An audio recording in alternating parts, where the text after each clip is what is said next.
Hello students, welcome to the channel Jackboard number 1। तो ये आप लोगों का क्वेश्चन नंबर 2 है आईआरसी फिजिक्स एग्ज़ाम के लिए। आप लोगों को टोटल 8 से 10 क्वेश्चन करवा दिया जाएगा। उसको आप लोगों को पूरे अच्छे तरीके से कंप्लीट करके एग्ज़ाम में पूरा लिख करके आना है। और जो क्वेश्चन एक करवा दिया गया उसको कंप्लीट कर लीजिए। जो आज होते जा रहा है उसको आज ही में ख़त्म कर लीजिए, ताकि आपको एग्ज़ाम के लास्ट दिन प्रेशर ना झेलना पड़े।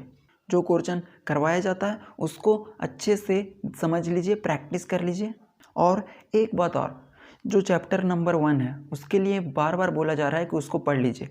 कुछ स्टूडेंट्स बोल रहे थे कि शॉर्ट्स क्वेश्चन के लिए, तो देखिए शॉर्ट्स क्वेश्चन रहेगा वो इसी लॉन्ग में से कुछ दे देगा या फिर चैप्टर 1 से शॉर्ट पूछता है, तो उसका शॉर्ट्स के लिए आप लोग चैप्टर 1 को फॉलो कीजिए। उससे लॉन्ग भी पूछता है और शॉर्ट जो पूछना रहेगा ना वो वहीं से आता है। 3 वेक्टर का ट्रिपल प्रोडक्ट कैसे होता है, 3 वेक्टर का स्केलर प्रोडक्ट, वेक्टर प्रोडक्ट, ये सब टॉपिक बहुत आसान टॉपिक है। आप लोग वहाँ से देख लीजिएगा, वहाँ से शॉर्ट मार्क्स में पूछा जाता है। और मात्र आप लोगों के पास 3 डेज बचा हुआ है, तो इस 3 दिन में आप लोगों को पूरे अच्छे तरीके से प्रैक्टिस करना है एग्ज़ाम के लिए। तो देखिए क्वेश्चन नंबर 2, एक क्वेश्चन आशा करते हैं कि आप लोग कंप्लीट याद कर लिए होंगे, क्योंकि आप लोग चैप्टर नहीं पढ़े हैं तो यहाँ पे हम पूरा डिटेल में नहीं बताएंगे, क्योंकि वीडियो का लेंथ बहुत लंबा हो जाएगा।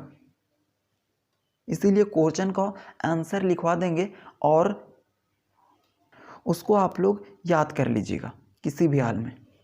तो देखिए क्वेश्चन क्या बोल रहा है। ये क्वेश्चन पहला चैप्टर में भी बताया गया था और उस चैप्टर में बहुत सारा इंपॉर्टेंट क्वेश्चन भी करवाया गया और आप लोग उसको डेफिनेटली देख ही लीजिए। देखिए क्या बोल रहा है, define differential equation. Differential equation क्या होता है उसको डिफाइन करना है। उसके बाद explain general solution of second order differential equation with constant coefficient.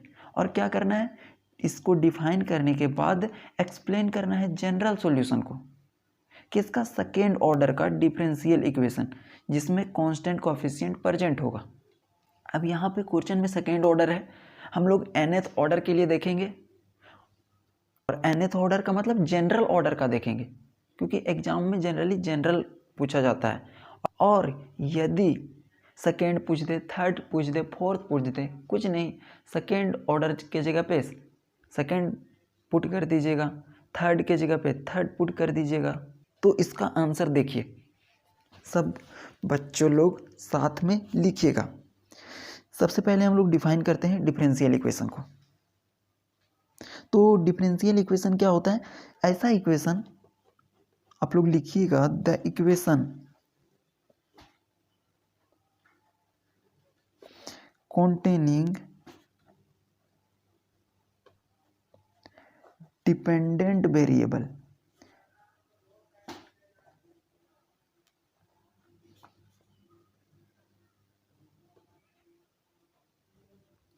Independent variable. बहुत सिंपल है, आप लोग तो मैथ है तो इसमें मैथ ही यूज किया गया है। ऐसा इक्वेशन जिसमें डिपेंडेंट वेरिएबल होगा, इंडिपेंडेंट वेरिएबल होगा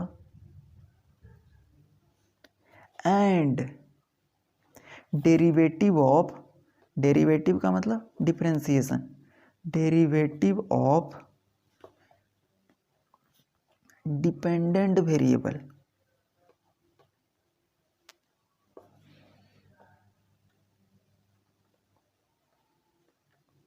with respect to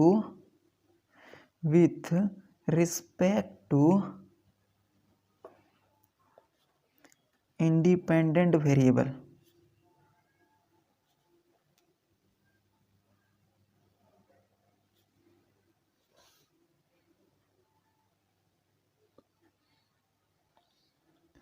is called what, differential equation, differential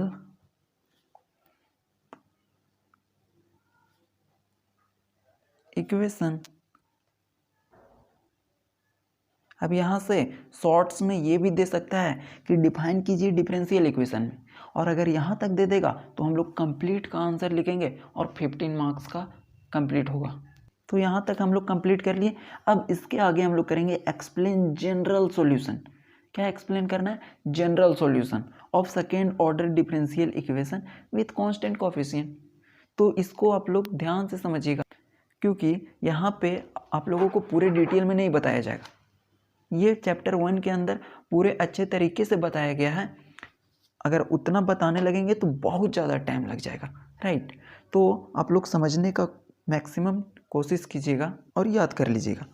अब हम लोग डिफाइन कर दिए डिफरेंशियल इक्वेशन का, इसका कुछ एग्जाम्पल दे देते हैं, right. Example dy upon dx y is equal to x square. ये क्या हो गया? डिफरेंशियल इक्वेशन का एग्जाम्पल। और इसका डेफिनेशन क्या बोल रहा है कि the equation containing dependent variable. इस इक्वेशन में एक डिपेंडेंट वेरिएबल होगा, इंडिपेंडेंट वेरिएबल होगा और derivative of dependent variable with respect to independent variable होगा, राइट। तो ये है इक्वेशन। इसमें डिपेंडेंट वेरिएबल कौन है? y dependent variable. Independent variable कौन है? x। तो x आपका हो जाएगा यहाँ पर x और यहाँ पर x, दोनों इंडिपेंडेंट वेरिएबल।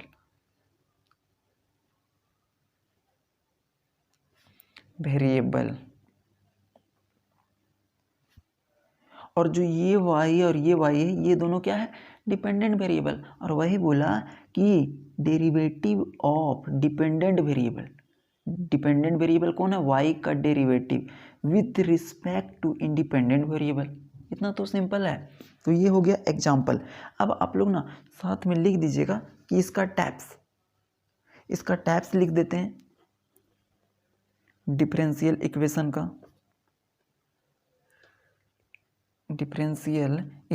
का, ताकि आंसर और भी अट्रैक्टिव लगे, ठीक है। तो इसका 2 टाइप्स होता है, याद कर लीजिएगा। एक होता है ऑर्डिनरी डिफरेंशियल इक्वेशन। ये क्या है? डी से डिफरेंशियल। और एक होता है पार्शियल डिफरेंशियल इक्वेशन। इसको लिख दिए और इसके बारे में थोड़ा सा बता दीजिएगा, आसान है। ऑर्डिनरी डिफरेंशियल इक्वेशन पहला टाइप्स और ये इसका दूसरा टाइप्स है। और इसका डेफिनेशन में आप लोग लिख दीजिएगा कि कंटेनिंग, इसके अंदर कंटेन करता है 1 इंडिपेंडेंट वेरिएबल। इसके अंदर एक इंडिपेंडेंट वेरिएबल होता है, राइट। और इसके अंदर कंटेनिंग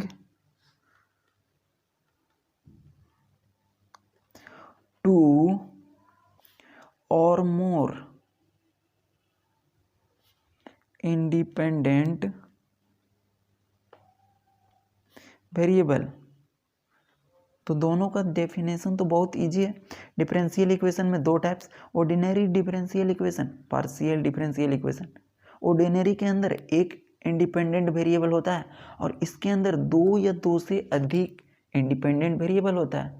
और इंडिपेंडेंट वेरिएबल किसको बोलते हैं? जिसके रिस्पेक्ट में डिफरेंशिएट किया जाए। तो ये हम लोगों का कंप्लीट हो गया।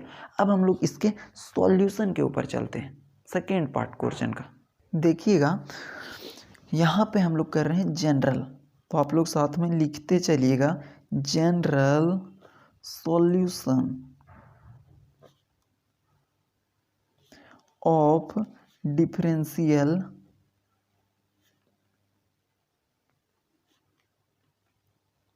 Equation with constant coefficient. ये क्वेश्चन का दूसरा पार्ट वाला है, कांस्टेंट कोएफिशिएंट। इसके ऊपर जो भी किया ना वो उसका डेफिनेशन और टाइप्स बता दिए। अब इसका हम लोग जनरल सॉल्यूशन निकाल रहे हैं, कोएफिशिएंट। तो जनरल सॉल्यूशन क्या होता है? General solution of differential equation में एन टर्म यूज होता है। क्या? एन। तो इसीलिए यहाँ पे डिफरेंशियल इक्वेशन जो बनेगा वो इस फॉर्मेट का बनेगा, d y upon d x. और जनरल है तो जनरल में हमेशा क्या होता है? Use n. तो एक्स के पावर एन और डी एन प्लस साथ में आ जाएगा पी वन और डी के पावर एन से घटते चलेगा, ठीक है। तो एन माइनस वन और साथ में वाई और नीचे भी क्या हो जाएगा जो ऊपर में है, तो d x n minus one, फिर प्लस पी वन के बाद क्या है? P two. ये सब क्या है? पी वन पी टू ये आगे लिखवाया जाएगा। ये सब क्या है? कांस्टेंट है, राइट। तो डी एन माइनस वन था, अब यहाँ से हो जाएगा एन माइनस टू। क्योंकि आप लोग डायरेक्ट ना क्वेश्चन के ऊपर आ रहे हो तो कॉन्सेप्ट तो आप लोग पढ़े नहीं होगे तो थोड़ा सा दिक्कत होगा। फिर भी आप लोग पूरा अच्छे से समझिए, समझ में आ जाएगा। एन माइनस टू और फिर ये कहाँ तक जाएगा?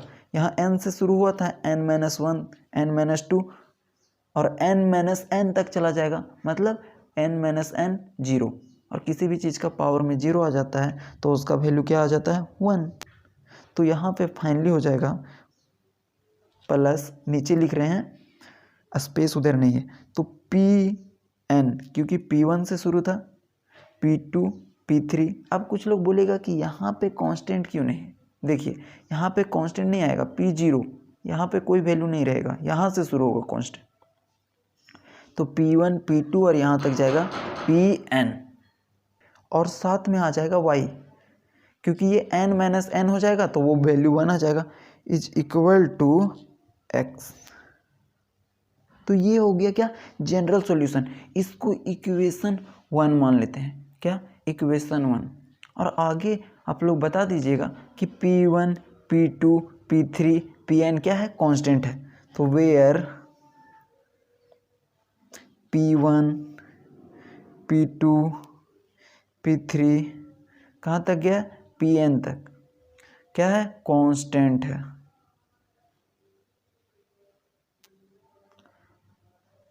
और जो कैपिटल एक्स है, जो कैपिटल एक्स है वो है फंक्शन। क्या है? फंक्शन ऑफ स्मॉल एक्स, छोटा एक्स का फंक्शन है। अब फंक्शन ये सब बहुत ही बेसिक चीज़ है, इसको नहीं बताएंगे अभी। अगर डिटेल में पढ़ना है चैप्टर वन को देखिए, वहाँ पे पूरे डिटेल में बताया गया है। तो इसीलिए हम लोग इक्वेशन वन को कह सकते हैं कि ये लीनियर डिफरेंशियल इक्वेशन है। क्या? Linear differential equation with constant coefficient. तो आगे इसका लैंग्वेज में लिखेंगे और उसके बाद इसको हम लोग सॉल्व कैसे करेंगे उसका प्रोसेस देखिए। तो इसीलिए इक्वेशन वन को हम लोग बोल दिए कि वो है linear differential equation with constant coefficient. अब जो वैल्यू आया है इक्वेशन वन में उसको हम लोग सॉल्व करेंगे तो हम लोगों को जनरल सॉल्यूशन निकल जाएगा और आंसर हम लोगों का फाइनली कंप्लीट हो जाएगा। तो देखिए इसको सॉल्व कैसे किया जाता है। पुट किया जाता है, पुट डी बटा d x is equal to d two upon d x square is equal to d square. उसी प्रकार से बढ़ते जाएगा और D3 आएगा, D4 आएगा और लास्ट में कहाँ तक जाएगा? dn अपॉन डी एक्स का power n is equal to dn। ये वैल्यू को हम लोग को पुट करना है कहाँ पे? इन वन, फर्स्ट इक्वेशन के अंदर। तो देखिएगा फर्स्ट इक्वेशन के अंदर हम लोग वैल्यू को पुट करेंगे। तो इक्वेशन वन में हम लोग वैल्यू को पुट कर रहे हैं। सबसे पहले ये टर्म होगा d n upon d x के पावर एन वाई, ये होगा।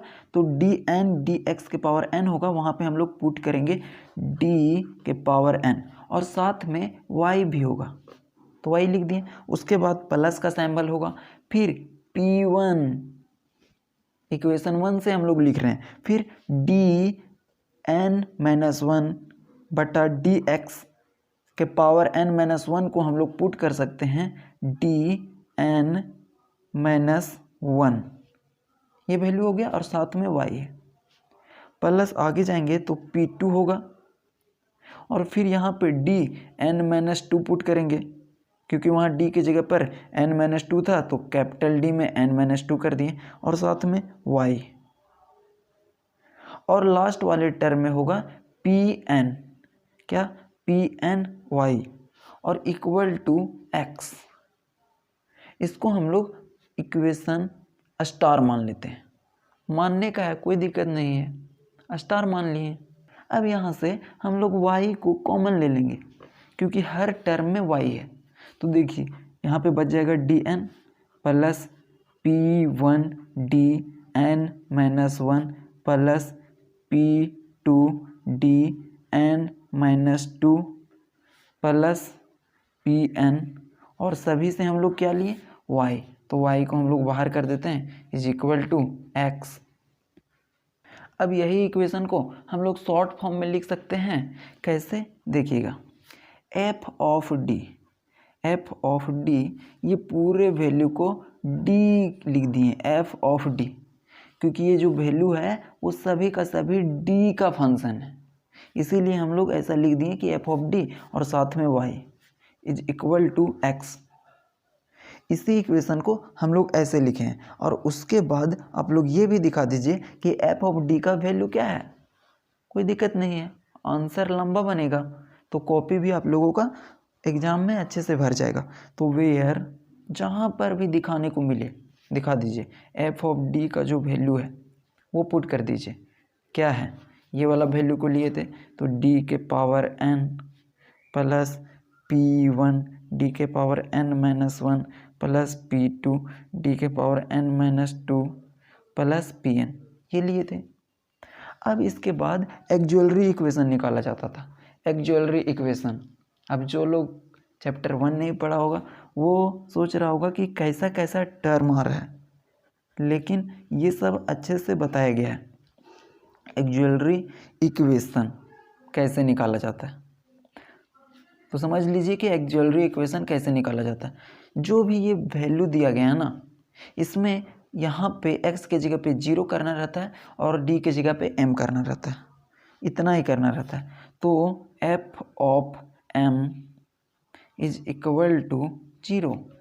अब ये y कहाँ चला गया, देखिए y तो मल्टीप्लाई में था, इधर आएगा राइट साइड तो 0/y 0 हो जाएगा, तो 0 हो जाएगा। इसीलिए अब इसको हम लोग कैसे लिख सकते हैं, put d is equal to m, वही किए d की जगह पर m से पुट किए एंड इक्वेट मतलब इक्वल टू करना विथ 0 और 0 के साथ इक्वेट कर दिए, वही एक्जुअलरी इक्वेशन होता है। तो वो काम कर दिए। अब देखिएगा यहाँ पर जहाँ जहाँ पर d है ना, उसके जगह पर क्या पुट करना है, m पुट करना है। क्या पुट करना है, m। तो ये वैल्यू देखिएगा क्या आ जाएगा, इसके जगह पे d के जगह पे m पुट किया जा रहा है, इसी को बोलते हैं एक्जुअलरी इक्वेशन, और वो लिखा दिया गया है। तो d के पावर n है तो वहाँ पे लिखेंगे m के power n plus P1 m के power n-1 plus P2 m के power n-2 plus dot dot dot dot Pn is equal to 0। ये आ गया हम लोगों का क्या, एक्जुअलरी इक्वेशन। अब एक्जुअलरी इक्वेशन का मतलब क्या, कि जिसको d की जगह पे m कर दिया जाए और 0 के साथ इक्वेट कर दिया जाए, तो उसी को क्या बोलते हैं, एक्जुअलरी इक्वेशन। तो ये एक प्रकार का इक्वेशन है जिसमें हाईएस्ट पावर क्या है, n है। जैसे कि क्वाड्रेटिक इक्वेशन कोई होता है, जैसे x² plus 4x minus 3 is equal to 0, तो इसका जो हाईएस्ट पावर है कितना है, 2। तो ये इसका क्या है, डिग्री है, इस इक्वेशन का डिग्री 2 है। तो इसको हम लोग सॉल्व करेंगे तो x का 2 वैल्यू मिलेगा, कितना वैल्यू मिलेगा, 2। लेकिन अगर कोई दूसरा इक्वेशन रहे x³ plus x² minus 3x is equal to 0, तो इसका हाईएस्ट पावर कितना है, 3। तो इसको हम लोग सॉल्व करेंगे तो x का 3 वैल्यू मिलेगा, x1 x2 x3। तो उसी प्रकार से यहाँ पर देखिए कि ये भी एक प्रकार का इक्वेशन है, इसका हाईएस्ट पावर n है। तो इस इक्वेशन को सॉल्व करेंगे तो कितना रूट्स मिलेगा, कितना रूट्स मिलेगा, जैसे कि इस इक्वेशन में रूट्स 3 मिला क्योंकि पावर 3 था, पावर 3 था इसीलिए 3 रूट्स मिला। यहाँ पर पावर n है इसीलिए n रूट्स मिलेगा। तो ठीक है, इतना अगर समझ में आ गया तो यहाँ पे आगे लिख दीजिए कि हेयर मैक्सिमम डिग्री क्या है, मैक्सिमम डिग्री। और डिग्री का मतलब क्या होता है, किसी भी इक्वेशन के अंदर जो हाईएस्ट पावर रहता है दैट इज कॉल्ड डिग्री। तो हाईएस्ट पावर क्या है, n। तो यहाँ पे हो जाएगा n। अब ये सब हाईएस्ट पावर नहीं है क्योंकि n यहाँ पे n-1 है, तो n से तो कम ही हो गया ना। तो अगर इतना है तो हम लोग लिखेंगे so number of roots, roots मतलब कि इस इक्वेशन को सॉल्व करेंगे तो जो वैल्यू आएगा, जो इस इक्वेशन को सेटिस्फाई करेगा उसी को बोला जाता है roots. So number of roots कितना हो जाएगा, n। क्योंकि डिग्री n है, हाईएस्ट पावर n है, तो रूट्स भी n हो जाएगा। तो हम उसी को लिख देंगे, दैट इज m का जो वैल्यू आएगा वो आएगा m1 m2 m3 और कहाँ तक चलेगा, mn तक चलेगा। कहाँ तक चलेगा, mn, क्योंकि हाईएस्ट पावर n था। जैसे कि यहाँ पर हाईएस्ट पावर 3 था तो 3 रूट मिला, x1 x2 x3, तो हाईएस्ट पावर यहाँ पे n था तो n तक जाएगा। तो अब हम लोग का जनरल सॉल्यूशन आ गया। क्या आ गया, जनरल सॉल्यूशन। देखिएगा जनरल सॉल्यूशन, और यही हम लोगों को निकालना था ऑफ इक्वेशन। इक्वेशन 1 जो ऊपर में माना गया, तो ये हम लोग का जनरल सॉल्यूशन क्या निकलेगा, यहाँ पे लिखिएगा इज, जनरल सॉल्यूशन का फॉर्मूला होता है y is equal to CF plus PI, CF plus PI, ये है जनरल सॉल्यूशन। और CF क्या है वो भी लिख दीजिए, CF का मतलब होता है कॉम्प्लीमेंट्री फंक्शन, कॉम्प्लीमेंट्री, और F से फंक्शन, और PI का मतलब होता है पार्टिकुलर इंटीग्रल। तो हम लोग का जनरल सॉल्यूशन निकल गया। लेकिन यहाँ पे y is equal to CF plus PI आया है, तो अब हम लोग CF कैसे निकालेंगे, उसका 3 रूल होता है, उसको लिख देंगे। और PI कैसे निकालेंगे, उसका रूल होता है, लेकिन इसको हम लोग नहीं लिखेंगे, इसका वैल्यू 0 हो जाता है। तो हम लोग इसका वैल्यू नहीं निकालेंगे, सिर्फ इसका वैल्यू निकालेंगे, किसका, CF का। अगर किसी को लग रहा है कि इतना काफ़ी है तो आप लोग इतना ही लिख दीजिएगा, जितना याद करने का क्षमता हो उतना ही कर लीजिए। लेकिन क्वेश्चन है सो 15 मार्क्स का है, तो अगर पूरा नहीं लिखिएगा तो पूरा मार्क्स नहीं मिल पाएगा। इसीलिए CF निकालने का 3 रूल था। और जो लोग तो चैप्टर 1 पढ़ा होगा उसको तो बहुत ही अच्छा लग रहा होगा, हर चीज़ समझ में आ रहा होगा। तो देखिए इसका हम लोग 3 रूल निकालेंगे और क्वेश्चन मेरा कंप्लीट हो जाएगा। तो देखिएगा CF मतलब कॉम्प्लीमेंट्री फंक्शन, इसको निकालने का रूल निकालेंगे 3 और उसके बाद फाइनल। तो देखिएगा हम लोग CF निकाल रहे हैं, क्या निकाल रहे हैं, CF मतलब कॉम्प्लीमेंट्री फंक्शन। तो इसके निकालने का 3 रूल होता है, क्योंकि CF डिपेंड करता है m के वैल्यू पर, और m क्या निकाला गया, रूट्स निकाला गया, जो इक्वेशन था उसका रूट्स निकाला गया। तो यहाँ पे बता दीजिएगा कि जो CF होता है, CF depends on value of m, और ये हम लोग 10 में पढ़े हैं। तो आप लोगों के लिए और भी इजी होने वाला है, क्योंकि वहाँ पर भी रियल अनइक्वल रियल इक्वल ये सब पढ़े थे ना, वही यूज है, सिर्फ थोड़ा सा यहाँ पे बढ़ा दिया है। तो सी एफ डिपेंड करेगा किसके ऊपर, value of m and nature of m. और एम क्या, ये जो सी एफ है वो डिपेंड करता है एम के नेचर और वैल्यू पे। तो एम का पहला जो वैल्यू रहेगा ना वो रहेगा रियल और अनइक्वल। तो पहला बहुत सिंपल हो गया, बस कुछ पल।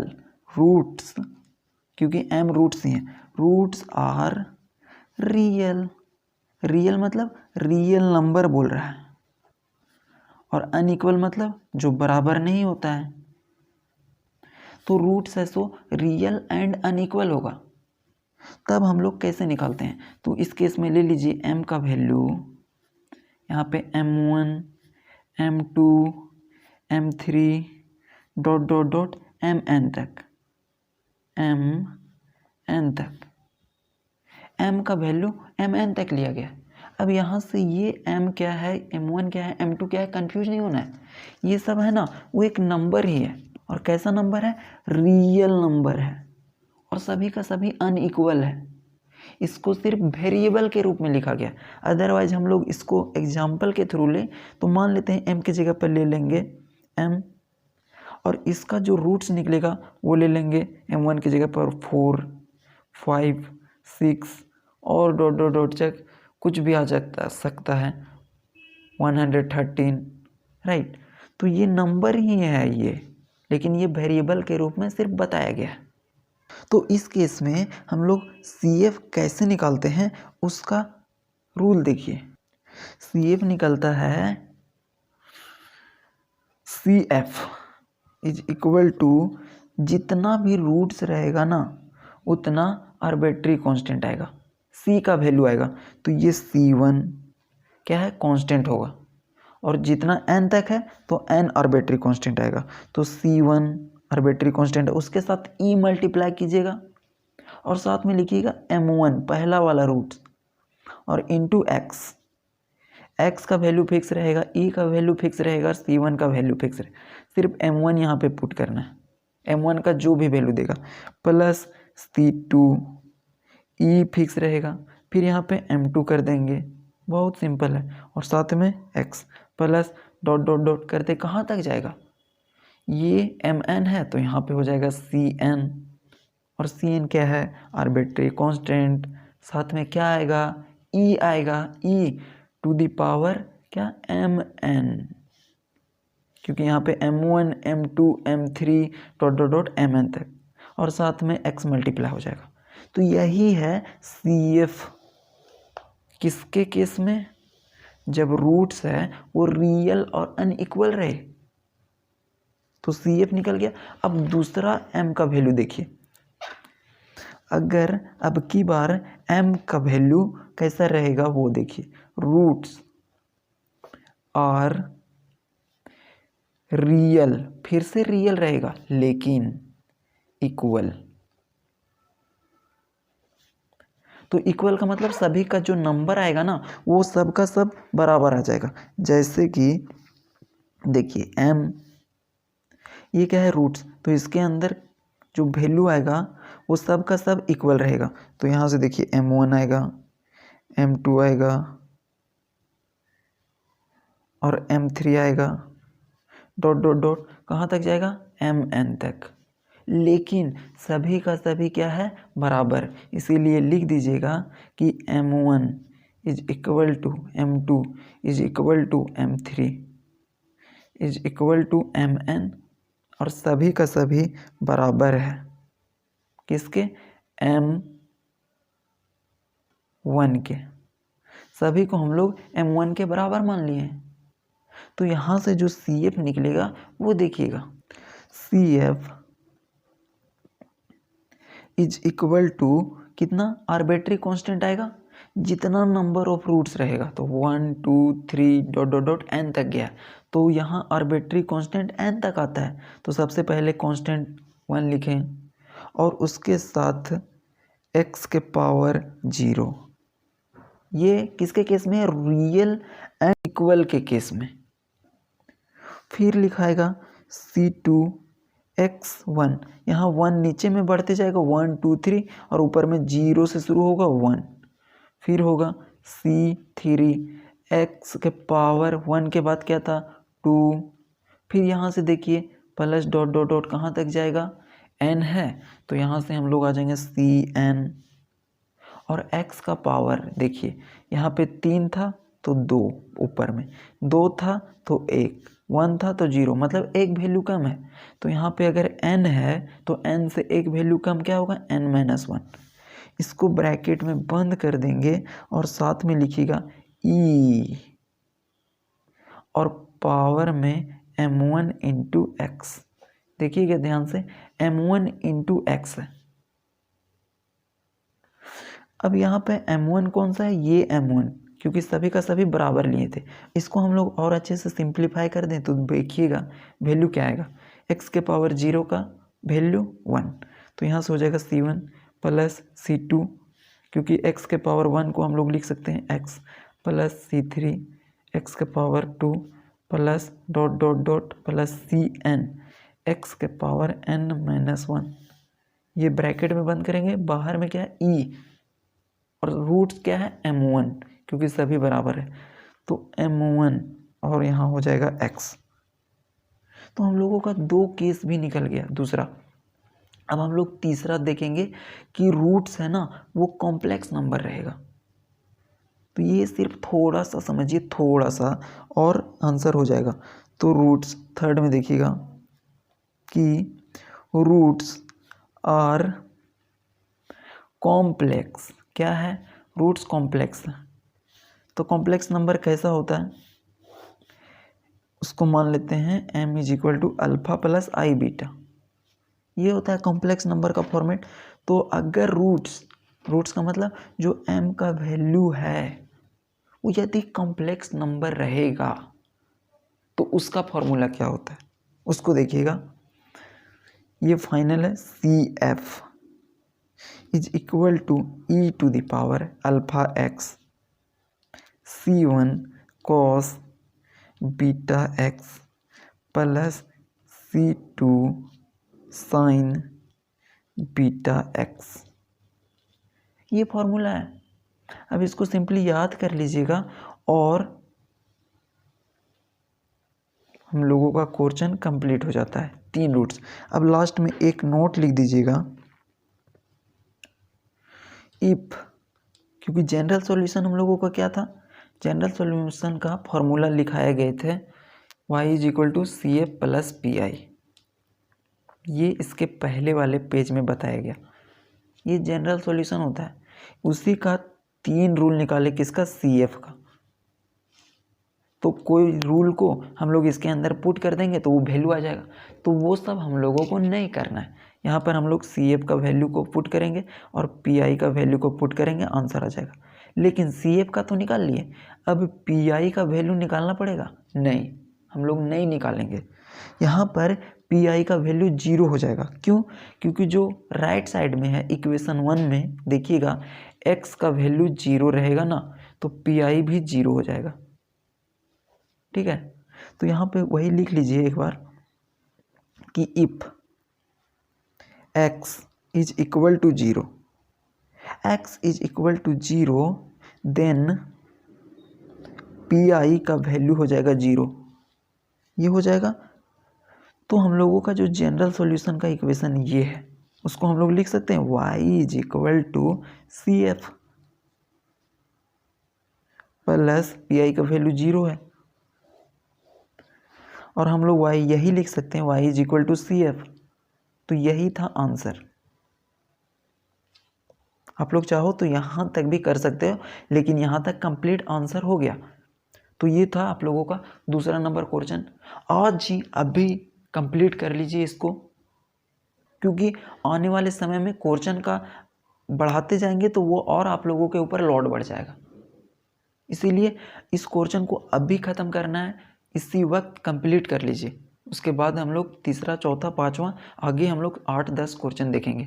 कंप्लीट लॉन्ग क्वेश्चन के लिए। शॉर्ट्स के लिए आप लोगों को बताएं कि पहला चैप्टर पढ़ लीजिए, स्केलर, ट्रिपल प्रोडक्ट, ये सब का पढ़ना रहता है, वो एग्ज़ाम में आता है शॉर्ट्स में। और आप लोग डेफिनेटली चैनल को सब्सक्राइब करेंगे, ज़्यादा से ज़्यादा लोगों तक शेयर करेंगे और वीडियो को ज़रूर से लाइक करेंगे। आप लोग लाइक नहीं करते हैं वीडियो को। Thank you.